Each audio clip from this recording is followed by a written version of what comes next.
यापुढे या कोणाचीही नसणार।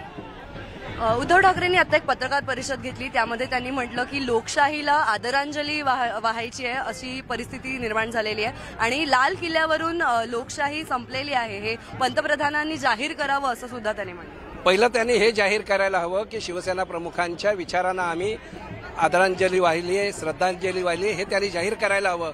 आणि आम्ही जो पुरस्कार केलाय तो राष्ट्रवादी काँग्रेस आणि काँग्रेसच्या विचारांचा त्यांनी पुरस्कार केला हे त्यांनी पहिलं जाहीर करायला हवं। त्यानंतर त्या सगळ्या गोष्टी लोकशाही वगैरे मला असं वाटतं संपूर्ण जगात भारता एवढी सक्षम लोकशाही कुठेही नाही आणि ह्या लोकशाहीवरती आमचा पूर्ण विश्वास आहे। हा निर्णय येण्यामागे कारण आहे ते म्हणजे संख्या। तुम्ही 40 आमदार आणि ते 16 आमदार, तर त्याबद्दल काय सांगा? एक गोष्ट खरी आहे की हा पक्ष फुटलेला नाही तर शिवसेना प्रमुखांच्या विचाराची जी मंडळी होती ही शिवसेनेत राहिली होती आणि शिवसेनेचे विचार ज्यांनी सोडून दिले ते इतरांबरोबर होते आणि आज मूळ शिवसेना जिंकलेली आहे, म्हणजेच मूळ शिवसेना प्रमुखांचे विचार जिंकलेले आहेत आणि त्यामुळे ही जी लढाई होती सत्य असत्याची होती आणि आमच्या बाजूला सत्य होतं।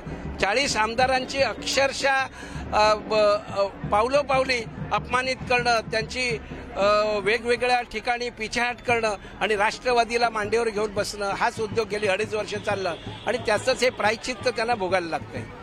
हा निवडणूक आयोगाचा निकाल लागला असला तरी सुद्धा सुप्रीम कोर्टाचा निकाल अजून बाकी आहे, तर त्यामध्ये तुम्हाला काय अपेक्षा आहे? लोकशाहीवरती आमचा पूर्ण विश्वास आहे।